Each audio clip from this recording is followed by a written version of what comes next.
မနက်ဖြန်မှာရှင်ပြိုင်ကစားမယ်မီချယ်တို့ရဲ့မြန်မာဖိုက်တာလေးဂျော်ရှွာဘန်ရဲ့ UFC Flyweight တန်းချန်ပီယံကပတ်လူပွဲကြီးကိုဗမာကြည့်ရမလဲလို့မေးထားတဲ့သူတွေအတွက်မီချယ်ဗီဒီယိုလေးနဲ့လုပ်ပေးတာပါအဲ့တော့ TV ကနေတိုက်ရိုက်ကြည့်မဲ့သူတွေအတွက်က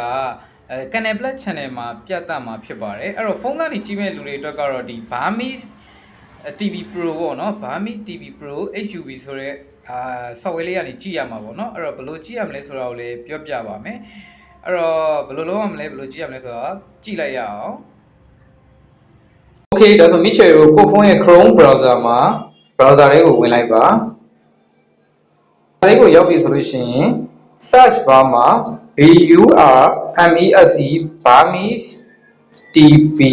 Pro ဆိုပြီးတော့ရိုက်ချလိုက်ပါOkay ဒီမှာပေါ်လာပါပြီ Burma TV app ဆိုပြီးအောက်မှာလည်း Burmese TV Pro ဆိုပြီးတော့ပေါ်ပါတယ်အဲ့ဒါကိုချက်နှိပ်လိုက်ပါဟုတ်ပြီဒီမှာပေါ်လာပါပြီအဲ့တော့ download latest version ကိုပြထားရပါတော့အဲ့ဒီ download button လေးကိုနှိပ်ပြီးတော့ download ဆွဲလိုက်ပါခဏလေးတော့စောင့်ပြီးပါခဏစောင့်ပြီးလို့ရှိရင် install လေးပေါ်လာပါလိမ့်မယ်အဲ့တော့ install ပြောလို့ရှိရင် open နှိပ်ပြီးတော့ဝင်လိုက်ပါ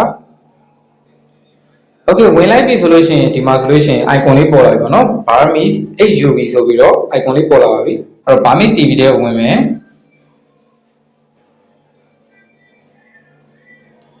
Okay ဒီမှာတခုပြောချင်တာဒီ Burmese TV ပေါ့နော် Burmese TV Pro ဆိုတာကမိရှယ်တို့ဘောလုံးပွဲတွေအကုန်လုံးလည်းကြည့်လို့ရတယ်အခု33ရက်မြောက်ကျင်းပနေတဲ့ရှေ့တောင်အာရှအားကစားပြိုင်ပွဲမြန်မာမျိုးသမီးလက်ရည်တင်ရဲ့ပွဲတွေလည်းကြည့်လို့ရတယ်ပေါ့နော်ဒီမှာဆိုလို့ရှိရင်ဘောလုံးပွဲတွေသူ့ရဲ့နဲ့သူအများအကုန်လုံးကြည့်လို့ရတယ်အဲ့တော့ဒီမှာ UFC ပွဲကိုဘယ်လိုကြည့်မလဲဆိုလို့ရှိရင်ဒီဘက်တော့မှာ television ဆိုတာလေးကိုတစ်ချက်နှိပ်လိုက်ပါ Okay ဒီမှာမြန်မာ channel ဆိုပြီးတော့လည်းရှိရပေါ့နော်မြန်မာ channel တွေလည်းကြည့်လို့ရတယ်ဒါထားပါဒီဘက်မှာ sport channel ဆိုပြီးတော့ရှိပါတယ်အဲ့ဒါလေးကိုချက်နှိပ်လိုက်ပါ Okay ဒီမှာပေါ်လာပါပြီเนาะဒီမှာ UFC ဆိုပြီးတော့အဲ့တော့မိချက်တို့ဒီဟာလေးကိုနှိပ်လိုက်ပါ